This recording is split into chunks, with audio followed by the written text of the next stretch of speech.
All right. So I am so excited to let all of you guys know that the Spake Up Podcast, we have sponsored. I don't even want to say sponsored. We have partnered because I have a partner on this podcast, BU Athletics. I'm so excited to share this with all of you guys. So a few months ago, I had a friend send me some items from BU Athletics. It's workout attire. It's athletic leisure wear, how we call it nowadays. I fell in love with their stuff. So most of you guys know I'm very active. I try to work out at least like 5 times a week. Competed in triathlons and marathons for a very long time. So I pretty much live in active wear from the moment that I wake up in the morning to the time I go to sleep. And I'm always looking for pieces that are really, really comfortable and also fashionable, maybe throw on a jacket or something like that. And I got to tell you, I spend a lot of time in BU Athletics. They have everything from leggings, they have tops, they have bodysuit shorts, even dresses, ladies. I mean, if you want to put like on a nice dress with some, flats and kind of run some errands, they have that as well. It's breathable, quick dry fabrics for fitness and everyday wear. And they celebrate every single body type. And we know that's important because we're all different. It allows you to really feel comfortable in your own skin and celebrate your individuality. So you've maybe seen them, right? At the pickleball convention, Crunch Gym has some of the BU Athletics, Yoga Wellness Convention Center, and of course, South Florida universities like FAU. I'm a grad of FAU, Florida Atlantic University. Yes, go Owls. So BU Athletics plus, most importantly, it is a female-owned business. So let's support that for sure. The message, it's simple. Be strong, be bold, be you. So BU Athletics. If you go to their website, buathletics.com, and you put in the code SPAKEUP15, you can get 15% off. I love their stuff. And you will too. Super fashionable. Check out their website. Check out what they can offer. And be strong, be bold, be you. All right. Welcome to the Spake Up Podcast, everyone. I'm Shannon Spake. Thank you so much for joining us again. Sorry I had to take last week off. I hope you guys enjoyed the best of. We kind of just tried to do a little mix of everything. Chris Spielman was supposed to be on last week. He has promised me that he will be on in upcoming weeks. And if I know anything, Chris Spielman is a man of his word. So we will definitely get him on because I have so many cool things to talk to him about. But today's guest, I cannot wait to catch up with today's guest, Brad Nessler. First, let me kind of give you some background. So I know a lot of you guys know, as my dogs are barking in the background, I know a lot of you guys know I covered college basketball for many, many years at ESPN. I got signed to ESPN in 2007. I was a NASCAR girl, right? That's the only thing I was signed for. But as soon as I signed that 2-inch line, I knew that I wanted to do more.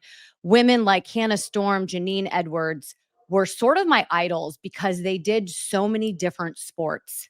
They could cover anything. And that is how I really wanted my career to go. So from day one, from the time I started at ESPN, I literally, and when I mean, knocked on doors. A guy named Dan Steer, he was the head of college basketball at ESPN at the time.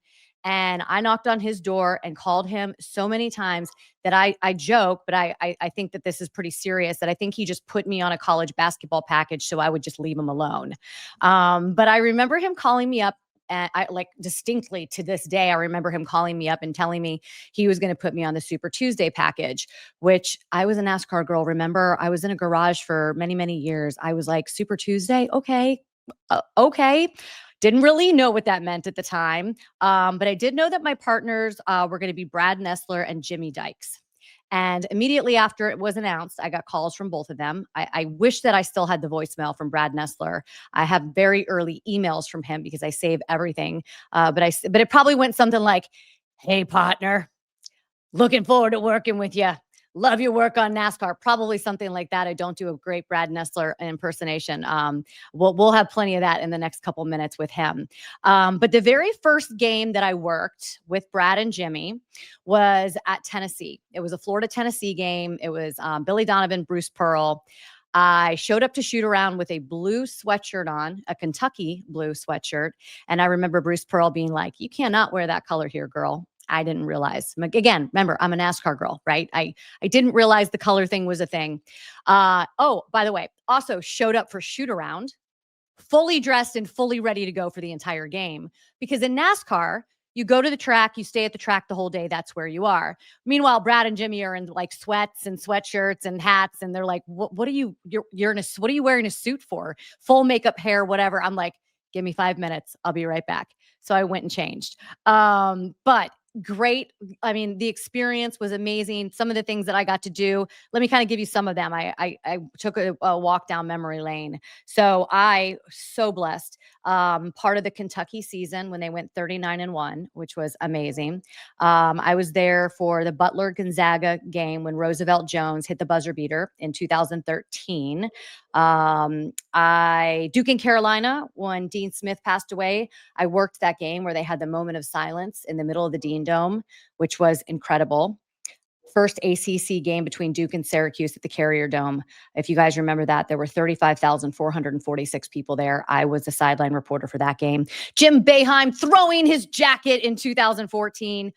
None of us can forget the freshmen of the Kentucky class in 2012 that won the national championship game, or the platoons that we saw many years later. Grayson Allen killing it as a freshman in the championship game. I mean, listen, the Champions Classic, Arkansas, Kentucky, where the ball got stuck in the scoreboard for one of the games. Marshall Henderson, who can forget him? Love him. Don't come after me, Marshall. I love you. I think you're awesome. Chris Jenkins with the buzzer beater. I got to be a part of all of those games. For a lot of those games, the guy that was in my ear and the guy that was leading me along the way was my friend, my very good friend with pipes of gold. I could listen to him read a phone book, and that would be Mr. Brad Nessler. So I'm going to bring him in right now. I wrote down your name here, Bradley something. Where did it go? Bradley something Nessler. What's your middle name? Bradley Ray. Bradley Ray Nessler. Hi, friend. How are you? How you doing, girlfriend? You look awesome. You sound great. It's good to be with you. You remember a lot of that stuff that I've done too many games. I couldn't even remember all those things. But I always knew that when we went to Kentucky, the cool thing for me was 25,000 people in Rupp, and I got to walk in with the best looking woman in the building. And then after the game was over, I got to walk into the lobby bar with the best looking woman.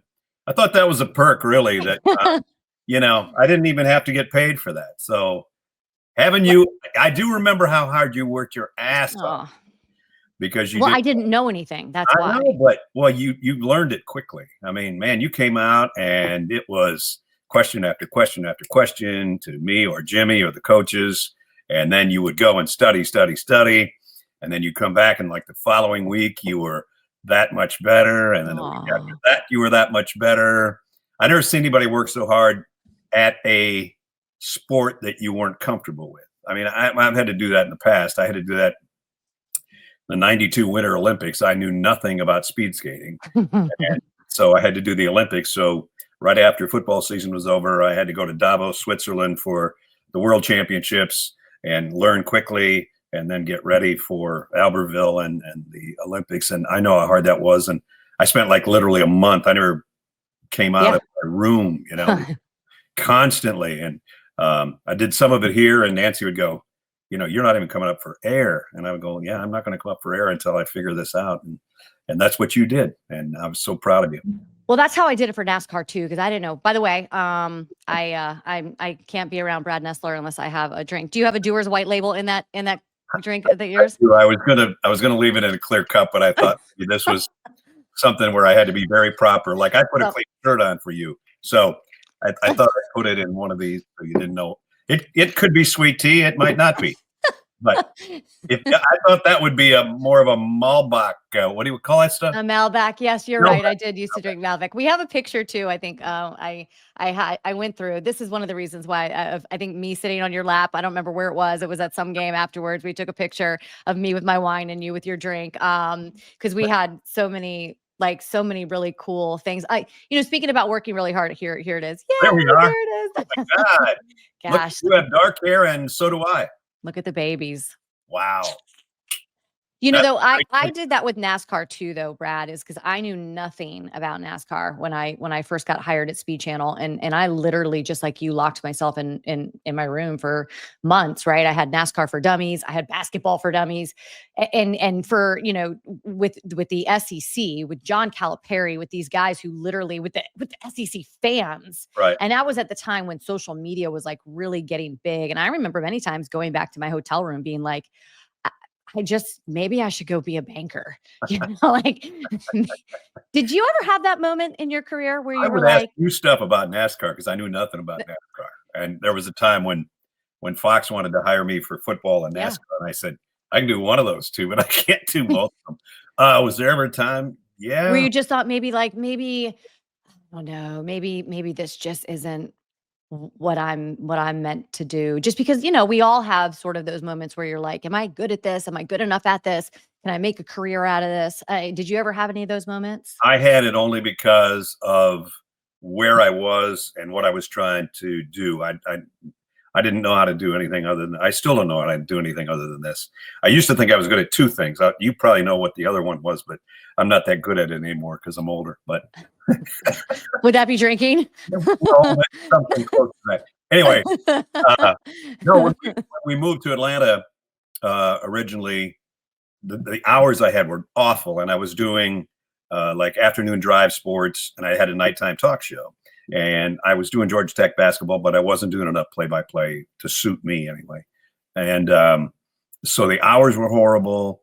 I only saw Nancy on like Monday afternoons or something like that, because basically Saturday and Sunday was football. You were either at a game or you were doing the pregame or halftime or whatever.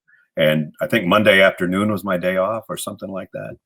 And I was like, I had been in Minnesota and had family around, and she had family around and all of that. And so the first year in Atlanta, I was like, and that was, you were 25 when you moved to Atlanta. 24, you moved to Georgia. Yep. Yeah, I got the Falcons job when I was 25. That changed everything. But for that first year and a half or so, I wasn't built to do a nighttime talk show. First of all, I didn't know enough about the South. I didn't know enough about the SEC. There was a guy that called in one night and he said, man, he said, it's Clemson. There's a kid there smiling, but it's really not there. It's not Clemson, son. It's Clemson. And I said, yeah, okay, I got it. So from that point on, it was Clemson for me. But I wasn't. I'm not an argumentative guy, and I didn't like arguing with people when I wasn't sure if I knew what I was talking about to start with. And so that nighttime talk show, I just hated that thing. And I had no co-host. That would have been better. Like most shows now have, two guys or a guy and a girl, or two guys and a girl, or whatever. And I didn't have that. So I had nobody to bounce anything off of. And so those late nights became like Friday nights. We had to record all the scores, and we had to wait till all the scores were done because there was no internet and all that. And so you'd have to wait around till 2 a.m. to record whether the Lakers beat the Warriors or whatever on a phone thing that people called in to get scores. I mean, that's how far back I go.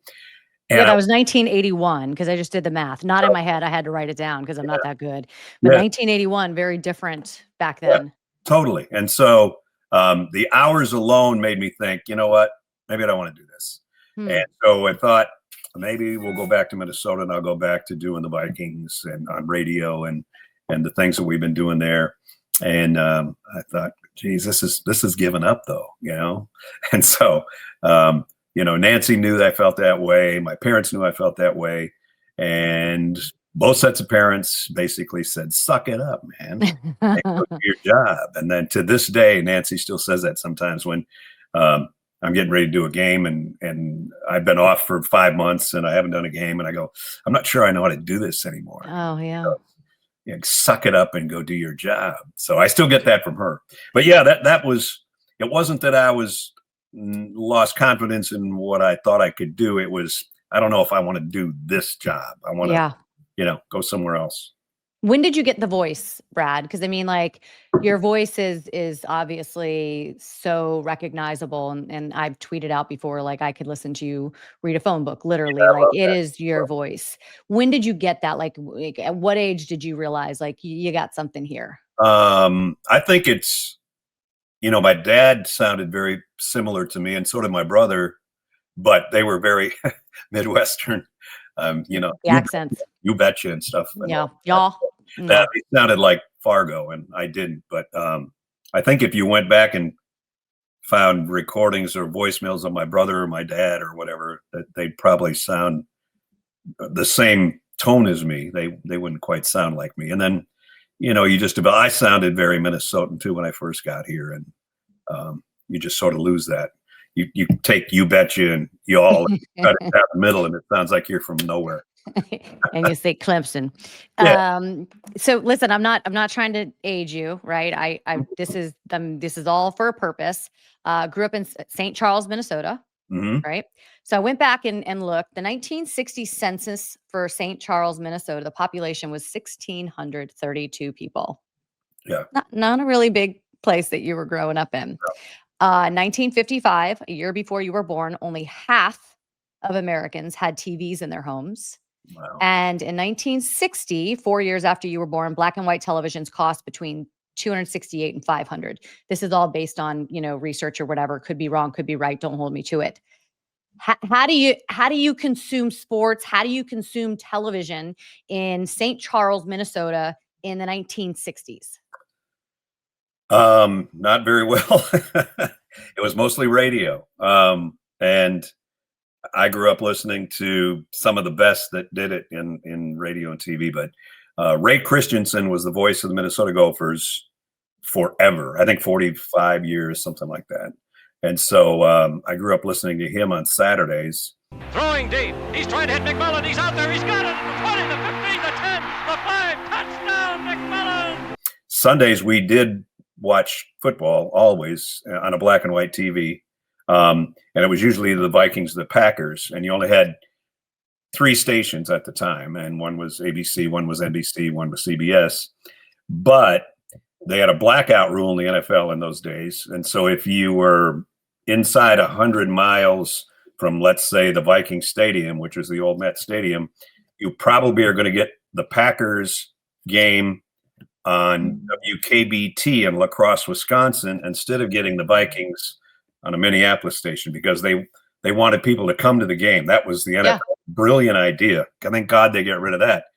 Yeah. You come to the game or you can't watch it. Exactly. Way to build a fan base. Yeah, way over someplace else to watch the game. So anyway, probably lucky for me that when I didn't get the Vikings, I got the Packers. And at that time, CBS had a deal where they had certain announcers go with a team. And the Packers in 66 and 67 and 65 were the NFL champions. There wasn't a Super Bowl until 66 going into 67 season. But they were always good, and they were winning constantly, and they had Bart Starr and all those guys. So their traveling group of announcers was Ray Scott, who is still, to me, one of the greatest play-by-play men to ever live. And so I had the opportunity to listen to him every weekend, whether he was doing Packers against the Vikings or just the Packers against somebody else. And there was a time when Pat Summerall was his analyst, because Pat had been a kicker for the New York Giants. So he became an analyst. And Ray Scott basically taught Pat Summerall how to do play-by-play.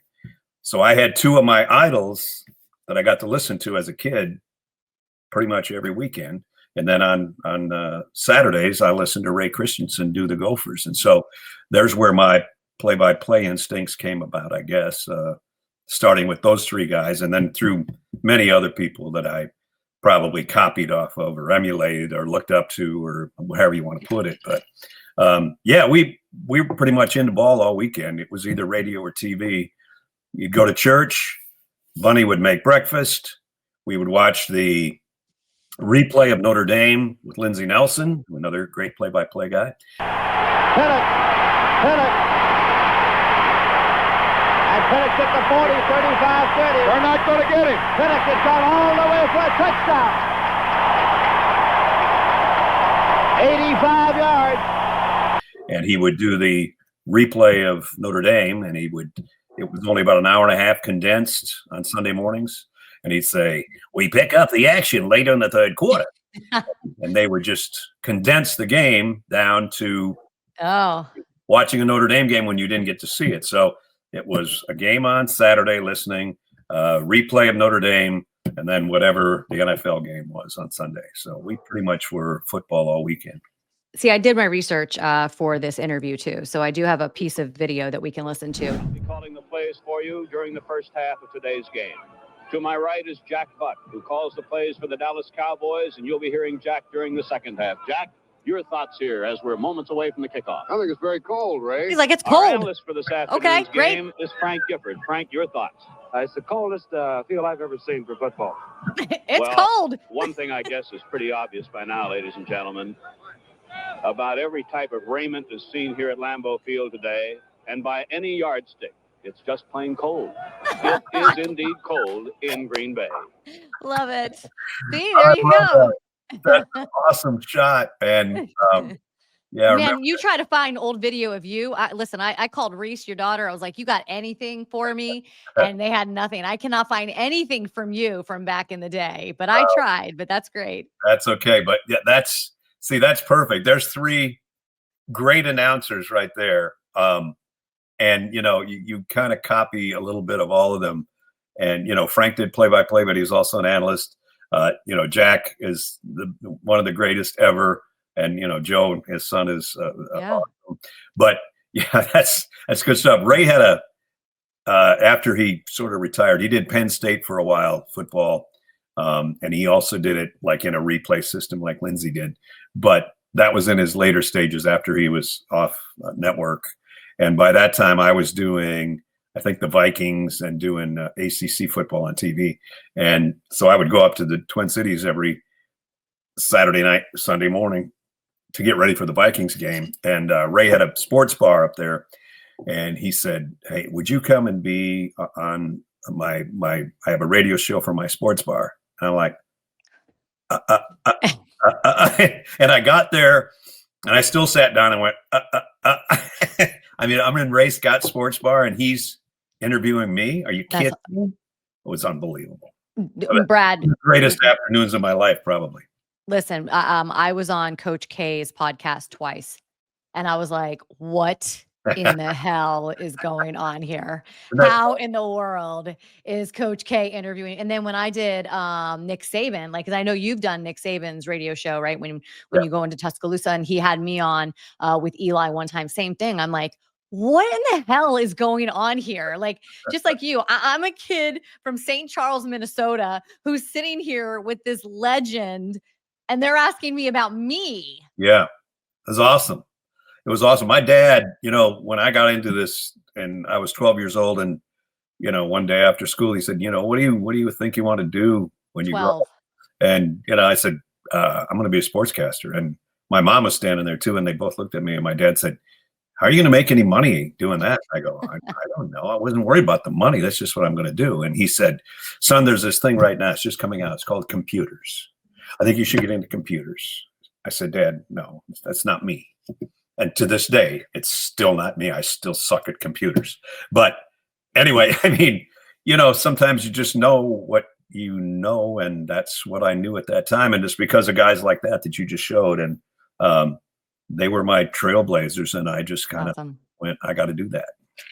Did your dad play? Did you play? Like, I know, I feel like I should know this. Like, no, I played high school sports, and football was my favorite. But yeah, my dad played basketball and baseball, and my brother played everything. But yeah, we were a sports fan. My sister was a cheerleader in college, cheerleader all the way through high school and a cheerleader in college. So we were kind of a jock family, basically. I mean, that's kind of what we did. We were either four-wheel driving, or we were fishing, or we were, snowmobiling, or we were doing some sort of sport thing. That's awesome. Yeah.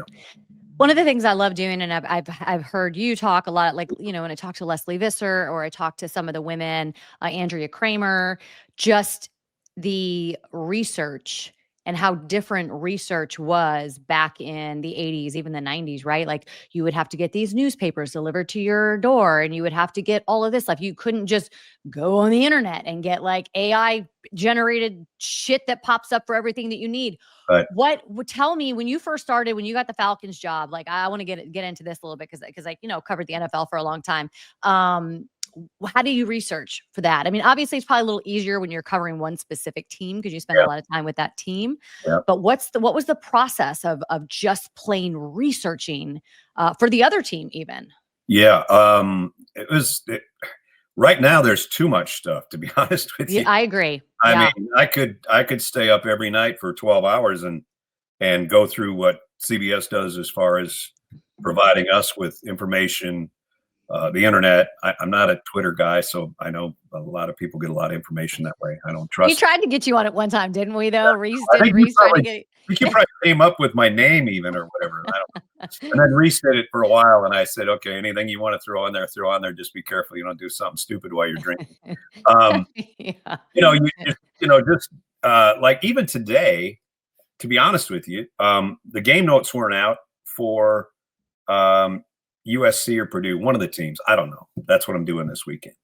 And so I went back, and this is so weird. You'll love this though. So they didn't have their they had their notes out, but they didn't have their stats out.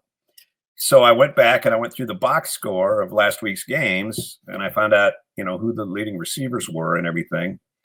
And then I went back and what they did against that was Purdue, I guess. I went back what they did against Ball State. So I'm actually sitting there with adding it up going, okay, he's got 13 catches for 259 yards and averaged 17.6 and 3 touchdowns. So I knew, because they just hadn't come out. And so I went, okay, well, I know what he did in the first game. I know what he did in the second game. Yeah. So what his totals are. So, I mean, sometimes just grunt work like that. It's a process, right? Your brain knows what to look for now. Yeah. And I do. And I look for the same thing I did 35 years ago. I have the same. You've seen my folders. They're not very. I have one, Brad, and I wasn't able to get up into my attic to put it up here. Oh, I know. I asked for one of your boards. Yeah. Mm-hmm. But I'm old school, and I still keep, like, on basketball. Raph thinks I'm crazy because I keep a running total on every change of possession, and you knew this too when I did this. Like, biggest lead was at 15 points with 12 to go in the first half or whatever. And I still do that. It's just because I was a radio guy and I didn't have a lot of help statistically, or we didn't have iPads. We didn't have Google. We didn't have, I went up, I watched, I don't know, a couple years ago, I watched Tirico do a game. I think it was still when he was ESPN, so it must have been Monday night, not Sunday night. And it looked like a cockpit. He had like 3 different iPads and, his monitor and all the stats and everything. And I still say I don't want all that junk because I know there's a stat monitor over there. I know I have George Hill, who's nobody even knows how old George is. George doesn't even know how old George is, but he's been doing stats for me, Brent Musburger, and Al Michaels for the last 40 years. So I don't care. And Gary's got his stats and he's got everything over there. So everybody does it differently, but I don't have all that. I still have the same thing that I used to do when I was 20 years old doing high school football in Minnesota on Friday nights. And I still do it the same way. And so everybody's got their own deal, but same with the research part of it. Back in the day, it was harder, easier, but there's too much of it. And it gets repeated so many times that if you go through articles, you're getting the same thing that CBS is pulling out and sending me. And then there's 3 different people that send it to me. And it gets repetitious. And I keep saying, can we cut this down where I only get this one time? Because my eyes only can read so much, And then you realize you don't need half that crap anyway once the game starts, because it's not going to go the way you think it's going to go. And you can plan and you can have production meetings up the ass. And it doesn't matter. Because you're still going to end up sometimes with a 69-3 game like I had last week. Yes, you did.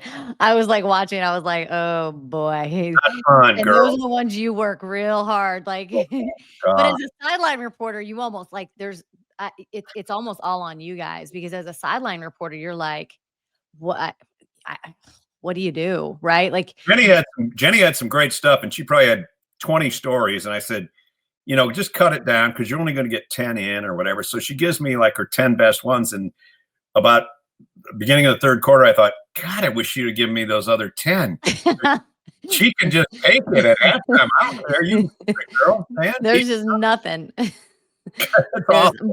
One of my favorite memories was, so Super Tuesday would start the Tuesday after the national championship game. Yeah. So like you'd be coming in hot, dude, like because you'd be coming in straight from, you'd be in college football. Your brain was in that world.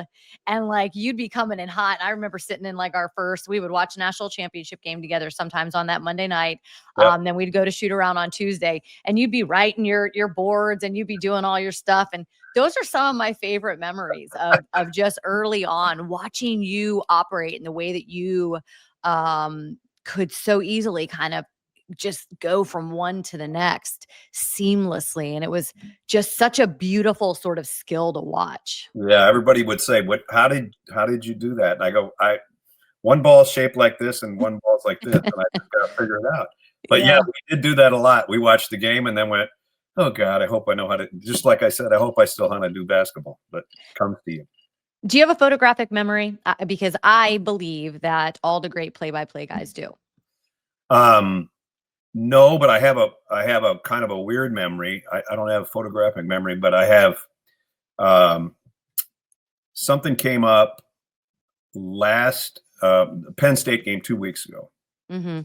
These things are weird, and I was telling my wife this when I got home. She said, "What did you do right? What did you do wrong?" I said, "No, it wasn't a good game." She goes, "I got that part. Were you guys good?" I said, "The open was okay. Truck was kind of, we got a new truck, and everybody's, we have a new truck, so we have some problems." Okay, you've heard that one before, right? Yeah. And I just go, okay, well, I'm not a new guy, but we have a new truck, so okay. But we put up a graphic of Craig Silver put this up, and he said 1993 Penn State was pretty good, and then the next year they were that much better, and they had a picture of Kerry Collins, who was a quarterback in those years, and they were comparing his stats with Drew Aller's. Drew Aller was pretty good last year, and Penn State, won 13 games. They just lost the championship game, and Drew Aller had these numbers as a sophomore, then these numbers as a junior. Now, what could his numbers be as a senior? And we compared it to Kerry Collins. So it was 32 years ago, whatever, comparing quarterbacks and very similar build guys and all that kind of stuff. And while they put that graphic up, and I had seen it the day before in our booth rehearsal, but I wasn't really paying attention that much. And I said to Gary, I said, "You know what? That was the year that we did the Indiana game. Penn State was ranked number 1. And they had a big lead, and Joe Pa pulled the starters, and he pulled Kerry Collins out of the game, and Indiana came back, and Gary goes, 'That's right, they came back and got the lead.' And I said, they got the lead, and they had to put the starters back in, and they barely won the game at Indiana, and it caused them to go from number 1 to being ranked number 2, and they never got back to number 1, so they never got a chance to be the national champion that year." So that kind of weird stuff is a memory thing that just kind of flashes back, and I go, they were number 1. They could have won the national championship, but because they had like a 38-34, or a very lowly Indiana team, it cost them the chance. So that kind of stuff comes back sometimes, and you go, okay, that was. But is it hard for you to remember players and numbers, right? Because you got to be like this, right? And so you start a new season, and there's new players. Like, do you have flashcards? Like, what's your process of sort of identifying, number 2 is this person, because you got to be able to say it on the fly. Used to be able to do that, and now there's no rhyme or reason to the numbering system. Yeah, I know. You have to be, an 80 something for a wide receiver or whatever, or a low number. Now you got defensive linemen or linebackers that are 0 or 1 or whatever. So, I mean, that's been crazy. And then, as you know, college football, 100 players. There's double numbers everywhere. I mean, I had an instance where I had totally wrong guy returning a kickoff because they had 3 number 16s for Penn State, and they don't have their names on their jerseys.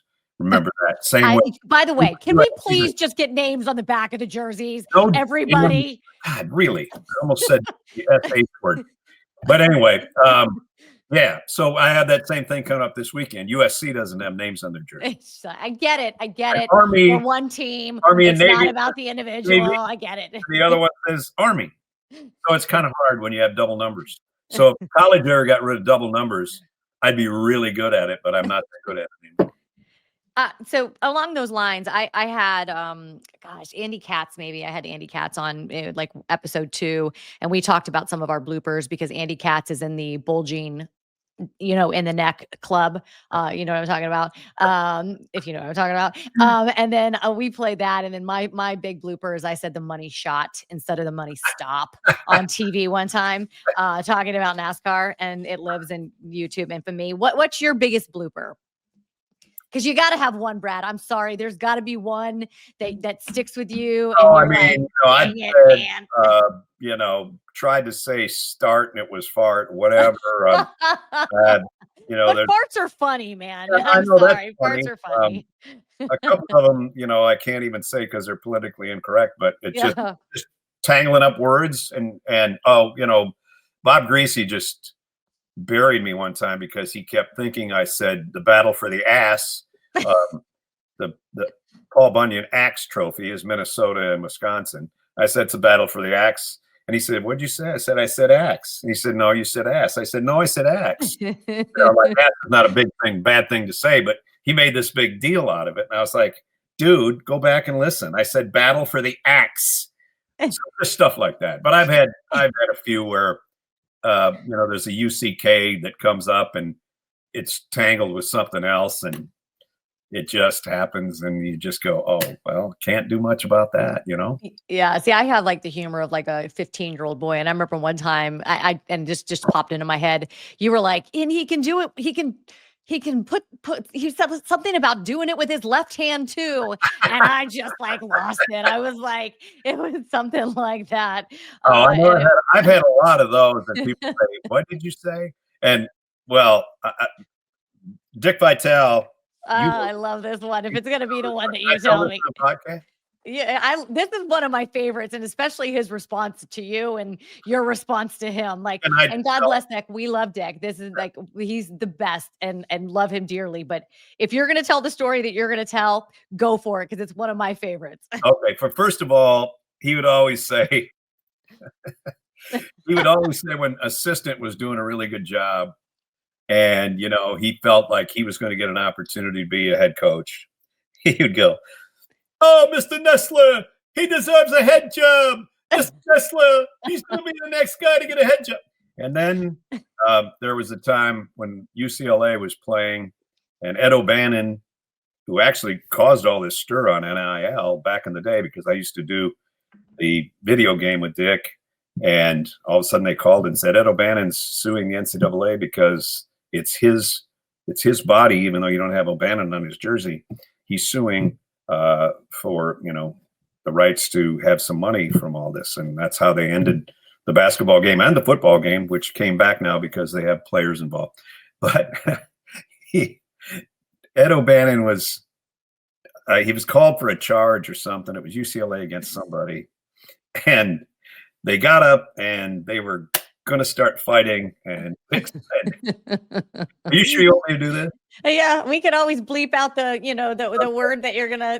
I know exactly where you're going with this one. Oh, you don't do this. Oh, Mr. Nessler, you don't do this. You don't in someone's face. You don't ever in someone's face.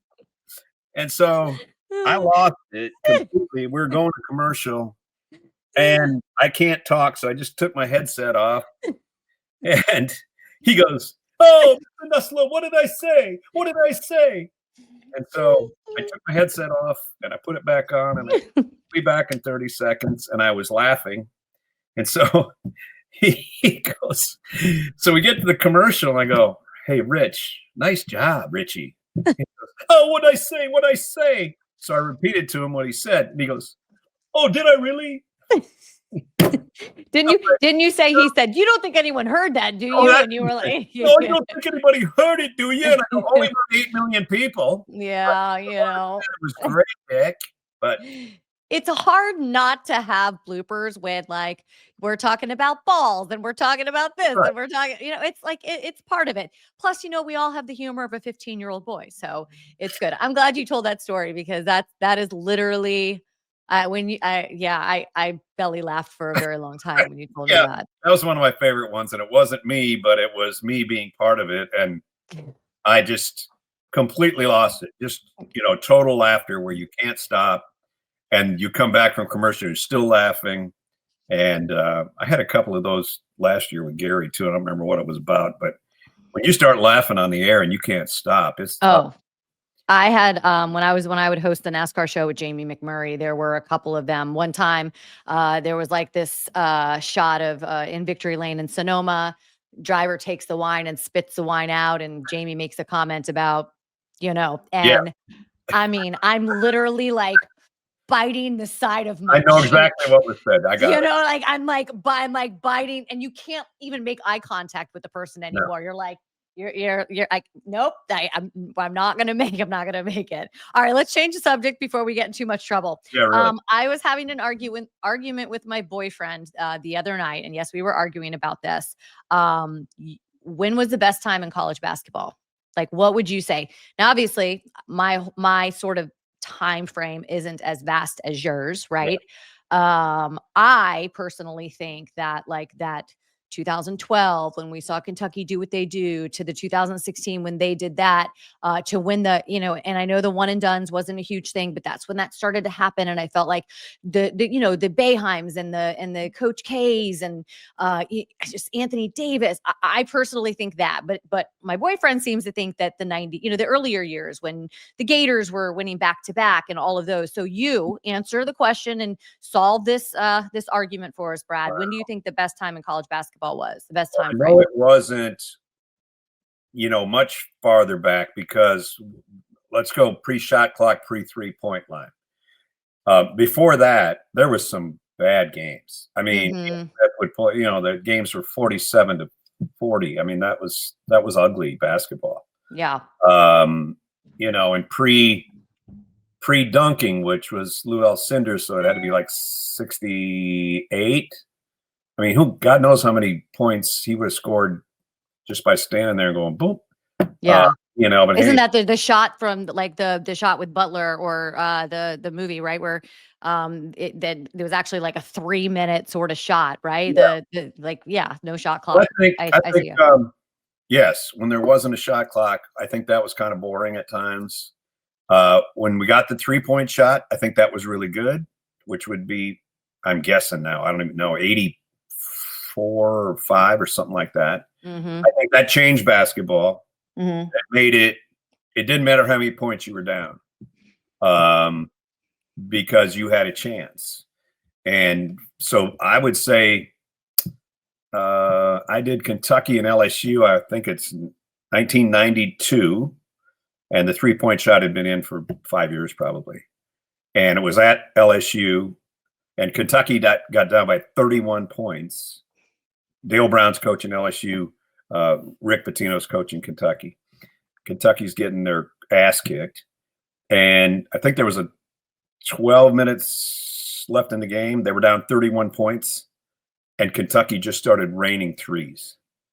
And I'm going, this can't happen. And they came back and they won 96-94 or something like that. But they came from 31 down in 12 minutes. Brasso hit 4 of 6. Kentucky had 12 three-pointers in the second half. Everybody on their feet. We're in the corner. Walter McCarty, we need 3. Got it. Kentucky wins it. The greatest comeback in college hoop history. And I thought that was the coolest thing I'd ever seen as far as doing basketball. So that would have been my time from there on. So 92 to what? Just 92 to before all the transfer portal crap, I guess. Yeah, that's a whole nother story, huh? Shooters, you and I maybe even did a Jody Meeks game for Kentucky. We scored 44. I think that was one of the higher scoring games I've done. I did it. I did a couple other games where it was in the 40s and stuff. I don't think I'd never done a game where somebody scored 50, but anyway, so right in that stretch. But now, you can't get to know the players from a different aspect, maybe just not college basketball, but you know that you used to get to know the players. You would know their parents when we were working together because they'd always be at the game, and you'd hook up with them and you'd talk to them. You can't do that now because, well, they were at New Mexico State last year, and now they're at Kentucky or wherever they are. I mean, I did the tournament last year, and I had this little thing where I put a certain color highlight pen on where they've been before, and I had like you're like, I need more colors. It looked like I was just coloring, like a coloring book, and so you don't get to know the players, you don't get to know their families, and we used to get to know that. So that's a different thing, I guess, as far as how cool do you like basketball. But I still kind of like the teams that get together and they stay together, the smaller schools, and they play together for like 4 years, and then they go out and kick some one and done's butts. I think that's kind of cool. So I didn't help you with your boyfriend, but no. I did tell you that I think the 3-point shot has been fun, and I like it. How much fun? I never covered it as long as you did, but that 2015 season with Kentucky, when they did what they did, every single place that we went to that season, there was a line out the door. Yeah. And like they would be down, I don't know, they'd be down 10-9, and you'd be like, with whatever, 10 minutes left, and you'd be like, oh, this is going to be the one. And then all of a sudden you'd look up and you'd be like, holy shit, what just happened? How are they up by 10 now?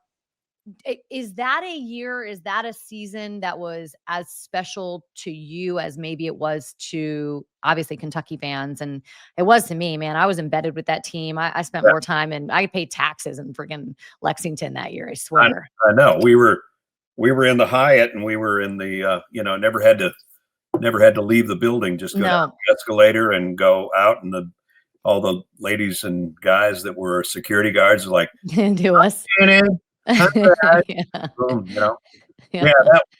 was it was a fun season. I mean, it's just like I feel like places that would not like normally get these huge crowds got these huge crowds because everyone won. That's what Cal said, that we're the t-shirt game every place we go. Remember that when you did that story? Yeah. And we would see it, and we were at Arkansas or Mississippi State or Ole Miss or wherever on the road, Georgia, wherever, and we're the t-shirt game. They would have 15,000 t-shirts spread out, and people would go up 2 hours ahead of time just to try to beat them, they were kind of hard to beat.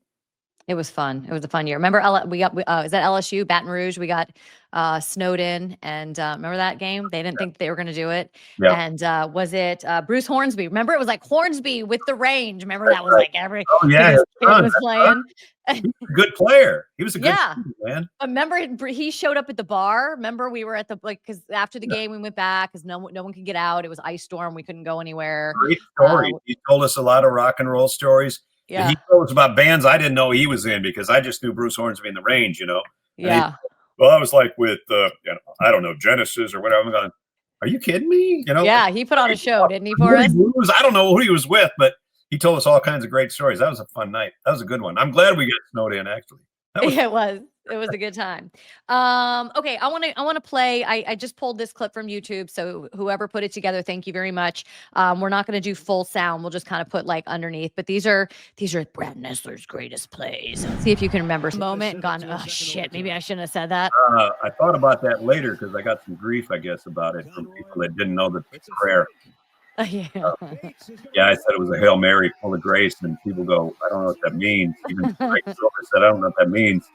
And I said, you're Jewish and you don't know the prayer. So that's the next line of the prayer. And he said, oh, I didn't know that. So I thought it was okay. And obviously these are all just in the moments. There's a good one right there. That was good. That was Michigan at the buzzer in the NCAA tournament. Yeah, that was a good shot. Do you ever go back and watch these on YouTube? No. Never? Brad. I've seen that Florida one. I'm watching with 10 seconds remaining. 7-3 Ohio State. Troy Smith flushed. Tim Shaw given chase. Reverses his field. Got a block from. I just got to watch this. Indeed's got a man in the end zone. Touchdown. Wow. Ohio State. It's Trubisky. Wow. Okay. Cool. I was talk over these things. Yeah. Well, we can turn them down a little bit more too. Okay. Okay. No, it doesn't matter. I'm just kind of amazed at how really average I am. No, but everybody says, what's your best call? And I don't know. But I always said, I remember my worst call, and they go, well, how do you think of that? And I go, I don't know. That's just the way I am. So it was 1992, I believe. Florida State is playing Virginia at Virginia on a Thursday night. Florida State had not lost an ACC game at that point since their inception into the Atlantic Coast Conference. They hadn't lost a game. Scott Stadium is rocking. And it gets down to the last play of the game, and Warwick Dunn, Bobby Bowden puts Warwick Dunn in the Wildcat. Charlie Ward was on that team too, I think. So anyway, put direct snap to Warwick Dunn. He goes down to the last play of the game. I say touchdown. You'll know in 4 seconds who wins it. Touchdown! No! They say he didn't make it.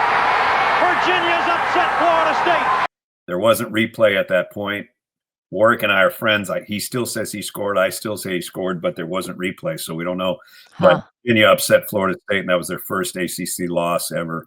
And I still wanted that call back because I said touchdown, and then the refs said no, and I was like, would that be hard for you to go back and listen to even now? Like, yeah. It was something like the 30. I don't know. Some people called me. I guess might have been the 30th reunion of that a couple of years ago or something. And I had some people call me. I don't know, newspapers, TV stations, or something. I said, yeah, it still kills me, man. Whatever. I still want that one back so I could say it right. But maybe the best thing was that I said it wrong. I don't know. Maybe I pay more attention. Yeah. That's the only way you get better, Brad, is by making mistakes. And so along those lines, I was with you your last year at ESPN. I kind of feel like me. What was your last year at ESPN? 2016, maybe. Oh, that was mine too. Okay. So we left at the same time. And I don't know if you knew you were going to CBS at that time. Maybe you did already, but I'm asking as someone who's been in this industry for 20 years, who just recently went through her first sort of layoff, right? Lucky to have made it 20 years. But did you ever think that your career was over? Like, was there ever a point in your life where you were like, oh shit, and it made you realize how much you really love what you do and you're not ready to get off this train just yet? Yeah, it's right now. Oh, what? Stop it. It's right now. No, I never had it till now because Nancy wants me to retire and I'm not quite ready. And so, yeah, I have it right now. But wow. No, I never thought that or anything until, I wish I was your age. I would never even be thinking this. I'd be going, oh man, I got so different now though, Brad. Left, man. Yeah, but I'm also 49, Brad. 49. I know how old you are. Yeah. And I sent you a text on your birthday. I know you do. And I never, I used to always hear people talk about ageism with women.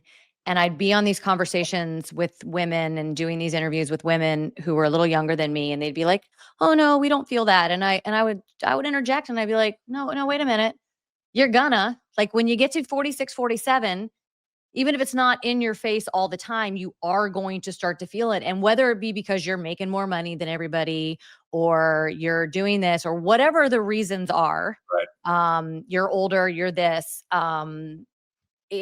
it's a real thing. And when I went through it last year, which shockingly, I had no idea, believe me, I thought I was riding that train for the rest of my career. Luckily, some of these things have allowed me to kind of pivot and do some really cool things like this, right? I'd never be having this conversation with you if I was, working a game on the sidelines this past weekend or this weekend. But I do think it makes you realize how much you love it. Oh yeah.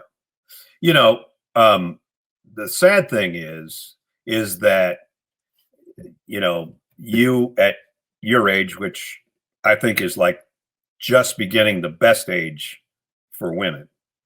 I think so too. I'm not kidding you. And what's Aaron, 46, Andrews? I don't know. Around, yeah, she's 45 or 46. Chris is the same. But bad thing, yeah. The thing is, you guys are, excuse me, you're just hitting your stride in so many different categories. Knowledge is one. Relationships. Excuse me. Looks. See, I think, I mean, I know so much is predicated on youth and looks and all that. Mm-hmm. I would take you and all that so many times over. So somebody that doesn't know what they're doing just because they're 28, you know what I mean? Yeah. Yeah. No, and I love, you know, we got Lisa Salters, we have Aaron, obviously, Tracy, Melissa Stark back, right? I mean, there are obviously a lot of us. I'm not saying that it's not, but I do think that you do start to realize it and think about it as you get a little bit older, not something that you're thinking, hey, when I was 35, I was like, no, it's nothing. It's, Right. you know, you're 35. Okay, I'm not going to keep you much longer because we're already at 53 minutes and I don't want to keep you that much longer. I got a couple more questions for you. Is there anything that you haven't done that you want to do before Miss Nancy Pants says, Bradley, come on, we're going on vacation every weekend? I would love to have done a Super Bowl. I'm not going to get the chance because of network affiliations. And, you know, I've done a lot of NFL, and I did the Thursday night, I did Monday night, I did all of that. So that's not going to happen. So that's one thing that's going to be, you know, on the bingo card that I can't fill. Other than that, I don't think so. You know, when I was a kid, same time I told my dad what I wanted to do. I said, I'm going to do college football, the NFL, college basketball, the NBA, and horse racing, or no, Olympics and horse racing. I don't know where the hell I came up with horse racing. Like, I could not do that. I mean, even with super binoculars, I could not do that. I just love the guys that can do that. You know, it's just one of those cool things. So I basically have done everything I wanted to do other than a Super Bowl. And I never wanted to do baseball. I mean, or NASCAR. No offense. None taken. Yeah. The only other thing, I've been to every stadium. I've done a game in every stadium, every Power 5, Power 4. I've done every rivalry. I've done every bowl game. The only thing I have not done is a game at Notre Dame, because I've done a lot of Notre Dame football games, but you know, because of NBC's contract, I never worked for NBC. So I never got to do a game at Notre Dame, which would have been, and it's a trivia question. I have a buddy, Mike Banks, that lives here in town. And he always, when he gets in his cups, he says, people go, God, Nessler's been like everywhere. He says, no, he hasn't. What's the one stadium? And he goes, no, he hasn't done a game at one stadium. Who can name it? You know? And I'm going, and he thinks he's so cool. And I'm like, you're such a dick, you know, whatever. But that's one place I would have liked to go. I never got a chance. Have you been to every NFL stadium? Yeah. Have you been to every NFL stadium? Some of the new ones, you know what I mean? I mean, I've been, when I was in NFL, I was, you know, NFL Network and everything. So there's been new stadiums built. I haven't been to Vegas. I haven't seen LA's new stadium. Yeah. But take those away and all the new ones, you know, if they haven't been brand new, I've been to every one or done a game in every one. So that's good. The only two I haven't been to is Buffalo and Kansas City. So I was really lucky to be able to do all those. And honestly, if I go through my list of college stadiums, and I've run stairs at all of them as well. I know you have. Yeah. You're a freak. You're a freak. No, you know, the way I look at it is like, and I've told people this before, it's like, I feel like I owe it to the stadium. Like, I get this opportunity to be there, you know, alone on a Saturday morning for NFL or a Friday morning for college. Like, I have to take that opportunity to be in this space all by myself in this beautiful stadium that's going to have 100,000 people later this afternoon. I almost felt like it was my obligation to do it, and I'm really glad that I did it. It was Brock Heward that got me. Do you remember when I got Sean Farnham? Like I almost killed him. Oh yeah, like, he ran the swamp with me, and I like, he was puking and throwing up. And he was. I just got a text from him the other day. Speaking of Sean, that gets me into my final question for you, because one of the memories I have as well is us sitting at, it might have been LSU when we were snowed in. It was certainly a bar after a game, and Sean is a huge fan of Ric Flair, and you said, "Hold on, let me hold on." Wait, I can't even do it. Hold on, let me call my partner. you call Ric Flair on your phone and you put him on the phone with Sean. And I took a picture of him talking to Ric Flair and he's just like, like he was just like, how did you guys get to be friends, you and woo man? He was he was WCW, and they always taped on Saturdays in Atlanta, and then they had a Monday night show or whatever. And he and I were either coming or going at the airport, and we just got to know each other. And then as time went by, I got to know him and all of his wives. And he came to my golf tournament one year, and so he became instant family when he came to St. Charles, Minnesota. At the time, though, it was almost 3,000 people, not 1,698, whatever you said. But so he's been to my hometown. We hung together a lot. He doesn't live in Atlanta anymore, lives in Tampa. It's a bummer because when he was in Atlanta, we had a lot of good times just in the last I can imagine 15 years, and I still to this day, my second favorite wrestler all time is Rick. My first favorite wrestler is Charlotte, his daughter, Ashley. I got to meet her.